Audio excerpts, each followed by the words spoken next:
And we're back. You're listening to 101 Part-Time Jobs, where I speak to bands and hear their stories of how they've been able to make their art, more or less, their full-time thing. I'm Giles Bidder. I write for the iPaper and I host a radio show on Soho Radio. And on this episode, we've got Alex Cameron with his saxophonist and business partner Roy Molloy on the eve of his new album, Oxy Music. He's an excellent storyteller, and as I found out in this episode, there's a few reasons why. This episode is supported by 2000 Trees Festival, taking place between the 6th and the 9th of July in Cheltenham, headlined by Idols, Jimmy Eat World, Thrice and Turnstile, who I saw a couple of weeks ago, and they were completely bonkers. Today, the festival will be announcing a 7th new band in as many days to play alongside The Regrets, Calva Louise, Strange Bones, and so many more. You can go to their website, 2000treesfestival.co.uk, to see the full lineup as it stands. If you're set on going this year but haven't got your ticket yet, you can get 10% off your ticket price using the voucher code 101pod. If you know you're going, you still haven't bought your ticket yet, use that voucher code. It costs nothing to type that in, and it'll save you 10%. 2000treesfestival.co.uk. If you want to go to an independent rock festival in the UK, this is the one to go to. Here's Alex Cameron and Roy Molloy on Season 2 of 101 Part-Time Jobs. Oxy Music is out on the 11th of March. Cheers! I'm sorry, not sorry. In order to get this operation off the ground, we definitely had to spin plates and juggle multiple sort of jobs, really, in order to get it going. So our first record, Jump in the Shark, was made at my home at the time, and I wrote it all while working full-time in an office, a government office, essentially a government legal office.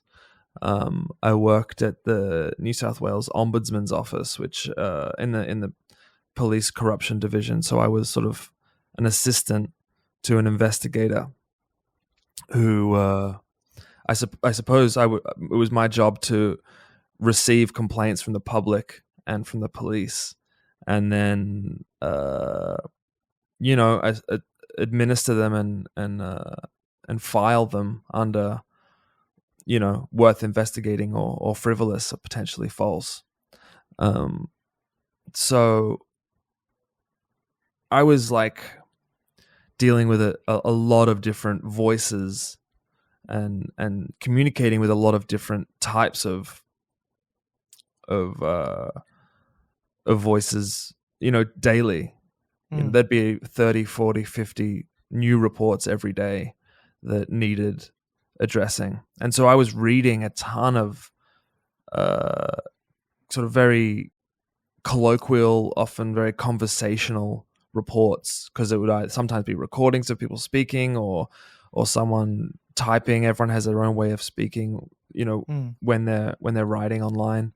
And I think that informed a lot of what I do, because I tend to think of my songs as dialogue as opposed to a voice of God or a narrator. So often what I'm singing, I've either heard someone say or I would be comfortable saying myself. I worry about getting too prose-like or too grand in my language when I'm writing songs, But I do distinctly remember thinking I'm either really, really good at this and no one knows yet, or I'm just like completely delusional and wrong. And I mean, I sort of just, I guess, settled with the idea that either way, I'm not really supposed to know, The range of characters that you met is a much wider range than the average person. When you go out and meet someone, or you meet a friend's friend and they're a particular type of character that maybe you haven't experienced before, it almost makes that okay. You almost like give yourself a bit of a license to discover that voice within yourself, maybe. Yeah, I think so. I think, ideally the idea process and the sort of discovering of concepts is more or less sort of subconscious. It's for me, it's much more about the input than the output. It's sort of what I'm exposing myself to and what I'm letting in. If I'm like thinking of my mind as a sponge, it's like, when is it time to wring it out? And I think it's far less for me about specific memories of a person or an experience, and more about when I've had enough experiences or I've had enough input, and knowing when it's time to let it seep out through the work. I don't meet a person and say, I'm going to write a song about them. It's more like, I think I've met enough people like that there's enough to write about here. Were there any particular, complaints or situations or scenarios from being an ombudsman for the police that presumably you can say now? What's the statute of limitations? I honestly don't think that legally I could say anything. It's very like, it was a high security office, multiple points of like security clearance, full like, national police vetting on my person and my history.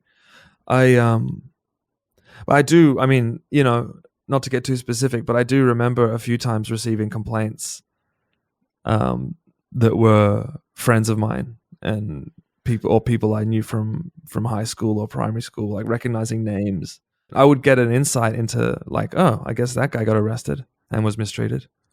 I remember reading a complaint from someone, like I was like, oh, I guess that guy's into cocaine now and got arrested for possession.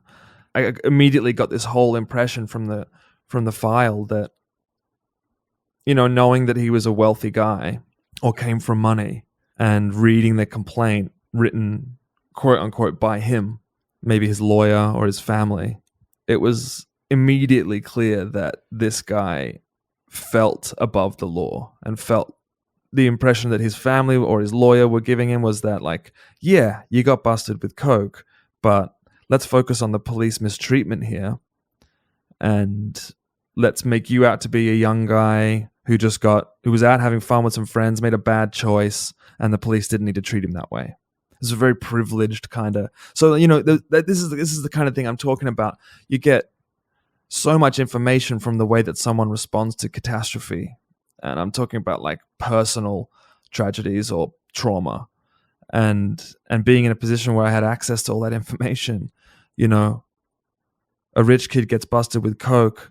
You'd have to have pretty good legal representation, I think, or at least be told by someone directly that if you've been arrested, there's an avenue where you can complain about how you were arrested. That's, I guess, what I'm talking about. You get an indication of how someone responds to a significant, like being arrested is a significant life event, and you get a huge amount of information from how they deal with that, and I guess that's a pretty good example of like maybe something that informed a song like Marlon Brando, or a number of songs. Probably there's a bit of that DNA in there, that sort of indignant, belligerent response to consequence, that and an element of denial as well. Like, I've done something wrong, but I'm going to focus on how the consequences affected me as opposed to why I'm facing the consequences. We were taught at the office, we'd have maybe a yearly meeting, and we were taught about, essentially an empathy threshold. There's only so much a person can care about a thing before it starts to, our attention spans and our capacity for emotional output is limited chemically. Mm-hmm. We were taught to, at least told to sort of monitor our emotional well-being and keep track of whether or not the content of the job was maybe pushing us towards a depressed state or an anxious state. I've never been as anxious as I was when I worked at that office, purely because of the constant amount of information. I was really just a data clerk, but I just was in a position where I was sort of the entry point for all of this information that then need to be sifted through. Yeah. So yeah, I think I'd 100% reached and crossed my empathy threshold, and I couldn't do the job anymore by the end of it. I mean, I think there were two things that happened. I quit that job because I was sure that we had a good record under our belt that no one had heard yet, but also I think I was just cooked, well done. Did you have much training for that? I mean, did you go to school for that? It's a high level job. I got really fortunate, because when I started at university, and I've just always been horrible at school. I'm just one of those sort of fools that thinks that my opinion and my thoughts are stronger than just following a syllabus. So I was always thought I was going to be some sort of writer because I couldn't stick to systems. I'm not very good at maths. I don't know how to present something and get it graded based on what is already known. You know what I mean? Like it's like, why am I doing something to get a good grade, but all I'm really doing is presenting information that the person grading it already knows? And don't mean to belittle that process, because it's like an important one. Education is like, I think maybe at the end of the day, the most important thing, and understanding systems and understanding the way they function is like massive. And I certainly appreciate it. I'm just not very good at it. Literally my first term at university, I saw a position open up at the grants management office, which was essentially, I was managing grant applications for scientific researchers that were trying to get funding from the government. And it was a really low administrative position. And I don't know if I want to put it all the way down to nepotism, but my sister was working at that office, and I'm sure she put a good word in for me. I was like 18, and I landed a casual position working at first 3 days a week so I could continue doing school. But then once I started earning money, and I realized that I could spend that money on maybe renting a studio, buying equipment, it became a really easy decision. So I committed to a full-time position at that office.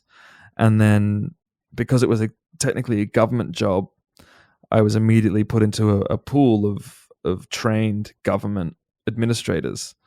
And so I was able to work at for the first 7-8 years of my adult life, I worked at maybe 4 or 5 different government agencies. And the ombudsman is just the one that I stayed at the longest.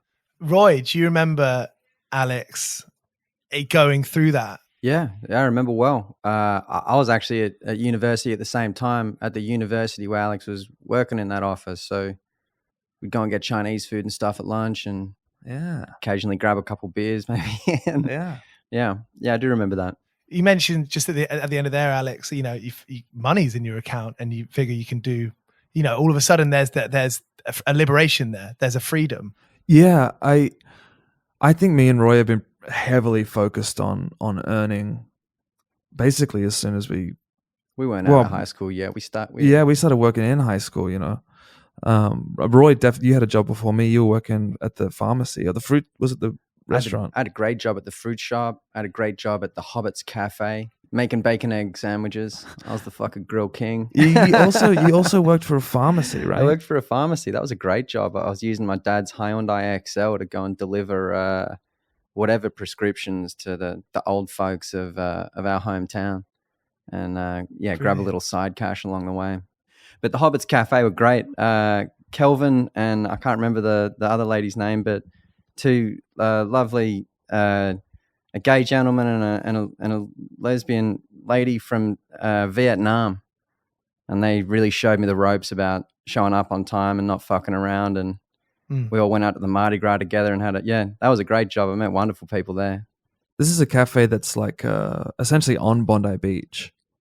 Oh yeah, it was a dream job. So it's like summertime, it's a happening spot. People going to the Hobbits. 17 years old, I'd come out after my shift all stinking of beetroot and fried egg, $60 in my pocket. Great. Go jump straight in the water. Yeah. Beautiful. Roy's always been cashed up. Yeah. Long time I've had, yeah. Just Got like brains. Independently a very wealthy person. Yeah, I guess my first job was at a cafe. It doesn't really count because I try, the hospitality thing, and I think maybe my ego's too. I remember this job. You were great at that. At the The muffin stop. No, it was fuck, what was it called? It was like called Coffee Club. Coffee club, that's it. Yeah. How old are we? This is fucking a long time ago.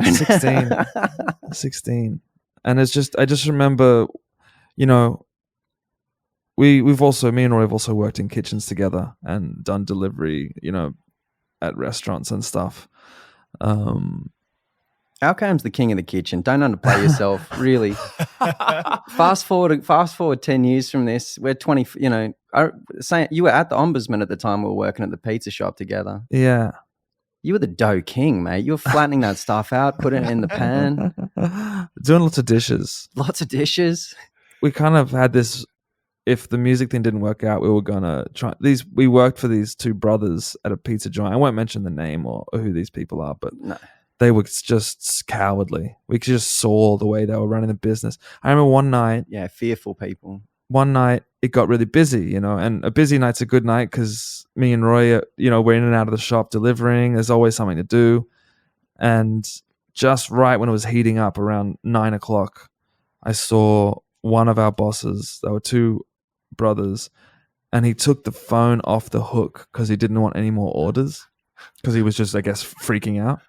And I just sort of thought, we need to either be running this place or leave because this is dead end. This guy's running this place into the ground. He's not accepting orders when he has like a team that could easily handle it. Oh man, yeah, the failure was infectious there. Yeah, yeah. Breathing it in like black mold. I wonder if that's had an impact on the way that you organize yourself as a group, as a team, as musicians, as a business. Because you see things like that happen and you think, okay, I'm going to learn from that. And I'm not going to do that, but I am going to do that other thing that your other boss did. I find that quite interesting because more or less, no one's really taught us how to be self-employed.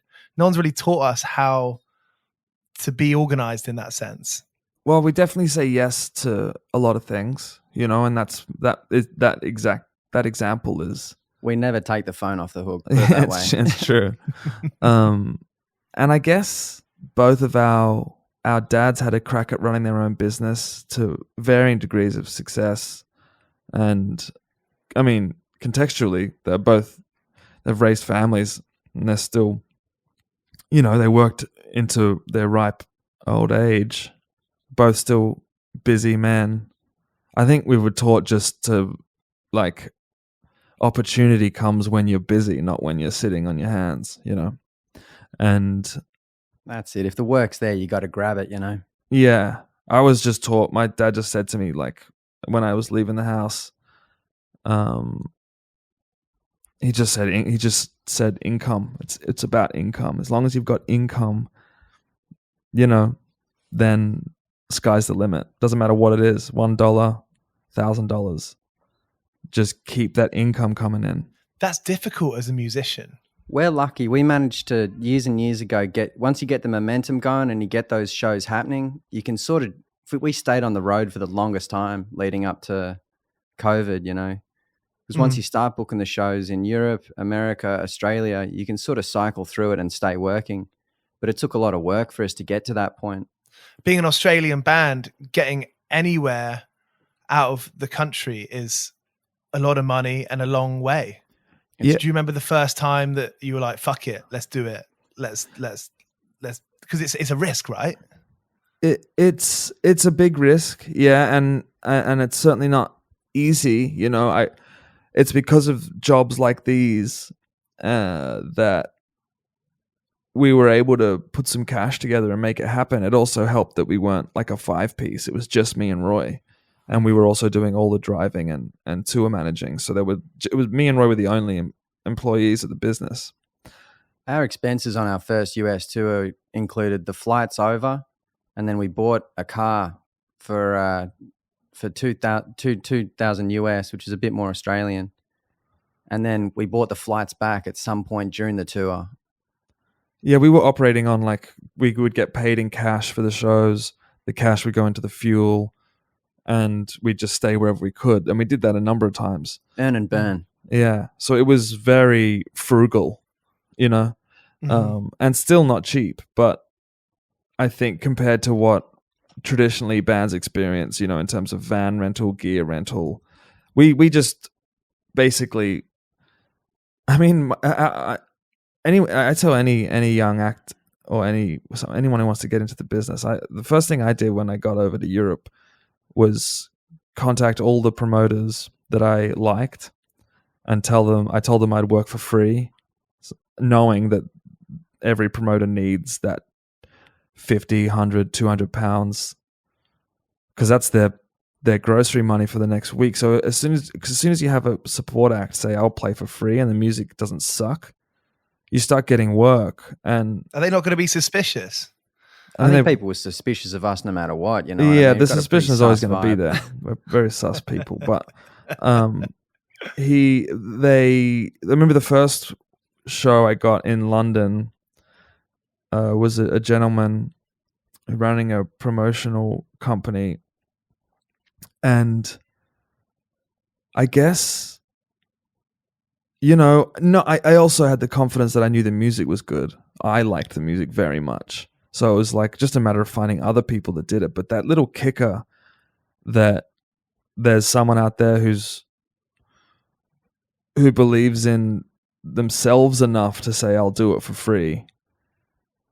I mean, that line in itself, that mentality, I think helped people. It was a fast way of saying, look, I'm not fucking around and I really think this is good shit. Put me on, I'll do it for free, and I'll prove it, you know.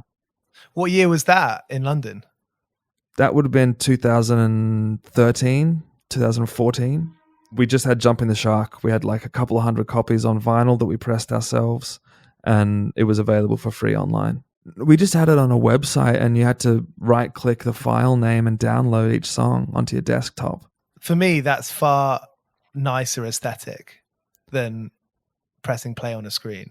I feel like, you know, even if it's just a tiny bit of work. The idea was to like make sure that people really wanted to hear the music and they had to have it to listen to it, because I still to this day have a problem with people being able to swipe away. That's why we don't do live performances on Instagram or on the internet, because it's just like, I don't want to perform to anyone that can twitch their thumb and I disappear. It's an interesting thought, isn't it? It's kind of fucked. Welcome to our world, man.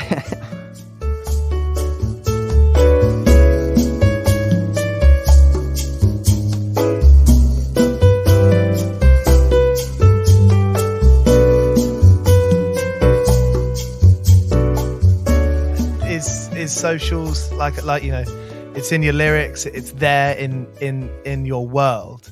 I mean, that's part of the job. We always treated it that way, just as something that it was a tool in the toolbox. We're trying to broadcast the music as far as possible. We're pretty good writers, the two of us, and you know, reasonably magnetic and charming, etc. So yeah, we've always just, I mean, not even tried. In a way, it's fun, but yeah, social media is definitely a part of it. If you're a musician, you got to light a fire under people, promote your shit. Right, and we also kind of still have this mentality of we want to push the music beyond the stage and beyond the record. So any avenue that we can tell or expand the world and bring people around the fire, you know, so to speak, is a good thing. I really don't want to become the person that like sort of whinges and moans about technology and about Instagram and about TikTok, and I don't understand these things. It's just, you know, another way of telling a story. And if you feel like telling a story, you do it, you know. The energy of the crew is important, you know, when we're on tour. If there's positivity and jubilation in the air, then we're probably going to be pretty active on social media. If we're going through a stressful run and we're unsure about the future, you probably won't see much of us online. I think that might be true to most people. If you're not seeing me online, we're either working on something like very hard to the point where it's all consuming, or I'm just having a rough week. Twitter's changed a lot though. Twitter changed, I don't know, very much. When we got on Twitter, it was all like, how weird can we make this? I live tweeted my whole life for a couple of years there.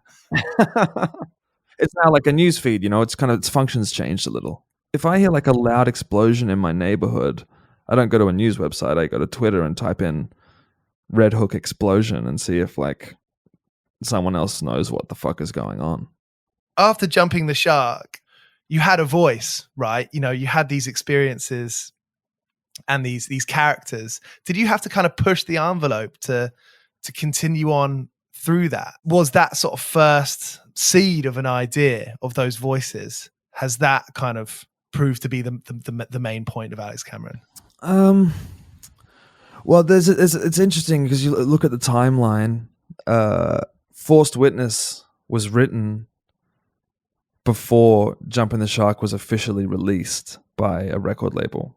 So we had very little sort of, so to speak, mainstream exposure at that point. So, and I think what that taught, I know it taught me, is that the creative sort of discovery of ideas has nothing to do with how successful a person might be, or how much exposure they've had, or how well known they are as an artist.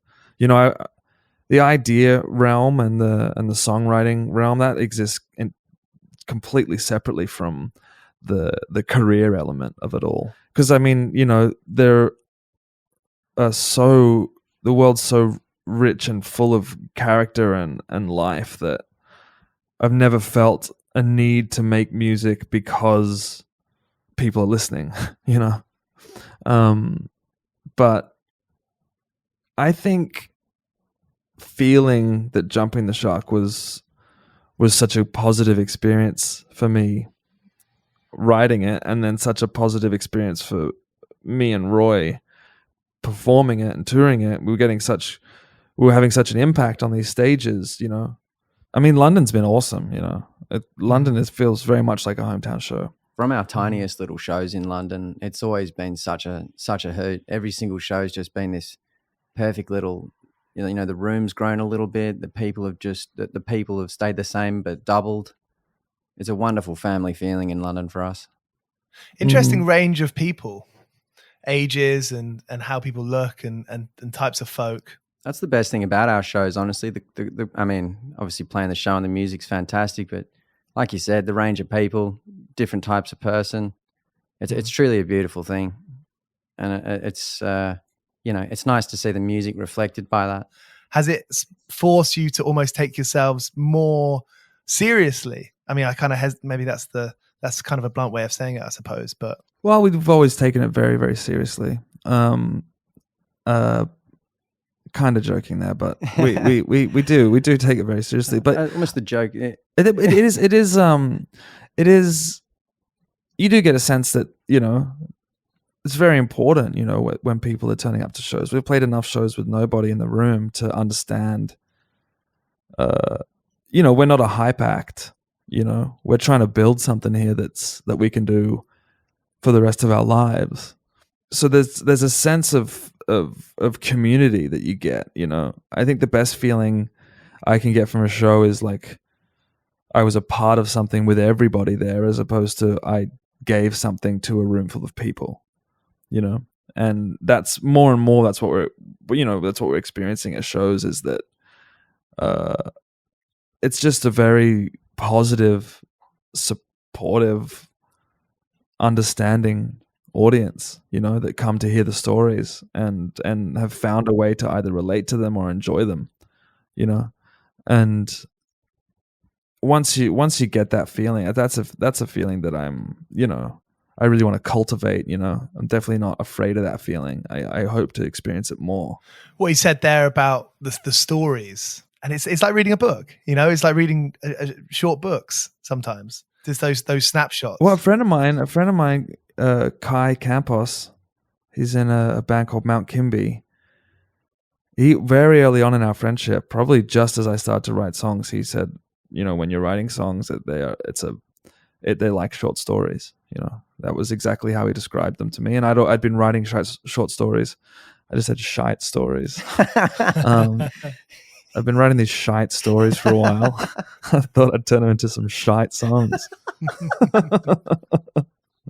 Just before we started the interview, I asked Roy. Well, Roy and I were talking about not telling people your plans for whatever reasons, but whether it's a superstition or whether it's you want to keep that fuel inside of you. Did you see anything inside yourself on that? I mean, I'm hesitant to talk about opportunities that aren't solid yet. I'd much rather reflect on a thing that happened as opposed to talk to someone about what might happen. But I think that might be just a sense of like, I don't want to sort of prattle on about, I don't want to be all talk, It's less a superstition and more like, I was always taught that someone that spoke too much about what they wanted to do was a wanker, There's something nice about letting something happen, as opposed to like trying to talk it into existence, Yeah, quiet reflection. That's the real pay dirt. Was there quiet reflection and in Alex Cameron becoming both of your full-time things? It was maybe a terse handshake. Yeah. There's a partnership contract somewhere in the inbox. Yeah, I think we try to keep each other aware of where we're at and what needs to be done. And when there's something worth celebrating, we celebrate it. And then it's just, I mean, we also kind of made we went really hard at it for the first few years on the road, a lot of drinking and a lot of sort of we were just excited to be there. So we made the most of every single night. And, returning home from that sort of big first run of shows we did in Europe and America, around 2015, 2016, doing a lot of support slots, we kind of realized that we should maybe be partying like we're at the top when we're at the top, Don't want to like delude ourselves into thinking that like you play a couple of full rooms and you're the support act and all of a sudden you're like the hottest thing in the world, because you can feel like that, especially coming from, Sydney in Australia, so far away, and all of a sudden we're doing Madison Square Garden with the Killers or, whatever it may be. It's tempting to be like, yes, I did this, I deserve to really destroy my life now. But it's important that we remind each other that it's like there's a lot of work to be done. That's the thing, that the day that it became a full-time, I mean, there was such an overlap between when we were still working jobs and when we had Jumping the Shark and even Forced Witness out. The day that it kind of became a full-time thing for me was a day that I got laid off from a job. Like it was, so it sort of dampened the celebration a little bit because it heralded the beginning of probably a solid 2 years of us sleeping on couches and touring nonstop, which was great fun, like you said. But yeah, is that and to you specifically, Roy, having someone you've known so much of your life, being the position that you are in, do you feel like it's within your job within your remit, I suppose, to help guide it? I'm going to get misty-eyed here, Al, but the experience for me has been like, having known Alex my whole life and knowing the whole, or not the whole story, but as much of the story as you can know being in the room. It's just a feeling of immense pride. And, imagine rooting for your favorite friend to do well and then they fucking do it and then you're there as well. And in terms of guidance, Al's not, Al's got you got the roadmap out. You know which way we're going, where we're going. Every now and then there's a funny, a one-way street I point out or something like that. Maybe if we get off the interstate here, you know what I mean? Yeah. A little guidance, but definitely. It's not a ship that needs a whole bunch of steering. We got wet sails. We're humming along. Is that even the saying? I don't know. It sounds good to me. Yeah. From my perspective, it's I don't want to speak in cliches or anything, but the partnership's been extremely important and vital, and I think, it's, we've always sort of had the mentality that you leave your ego at the door, and a win for either of us is a win for all of us, and so we're just kind of in a place where we can confidently, we know each other's skill set, and we know each other's strengths, and it's about sort of maintaining the culture of support. There's been very little, I mean, Roy, unless you're harboring any ill will, which I'd understand, very little competition. I find in other bands that I've been in, there's an unspoken kind of and it can bring people down, an unspoken sense of who's doing what and who deserves what. This is just fuck all of that. We're It's just a gonna team sport. Yeah, we're just gonna fucking exactly. It's who's more important. What position on the field is more important doesn't really matter. It's exactly right. It's a team of people. And we've got other people now involved that are proving to be in their own way very important as well. So it's I mean, our mentality, I think, Roy, you'd agree, is when other people are being paid well, we'll be being paid well. So the idea is to build a crew of people that we really feel motivated to get paid so that we can join in on that,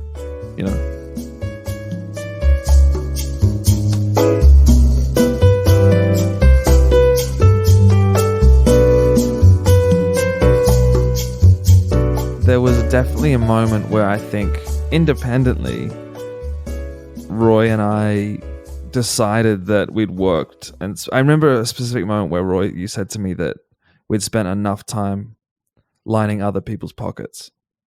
It's true. We're good employees, man. We're really sharp, showing up on time, do our shit diligently. But yeah, we wanted some of that cash to come back into our pocket, and I'm sure we'll get there one day. Yeah, well, we will. It has to happen. If it doesn't happen, we'll just die. I think we decided at a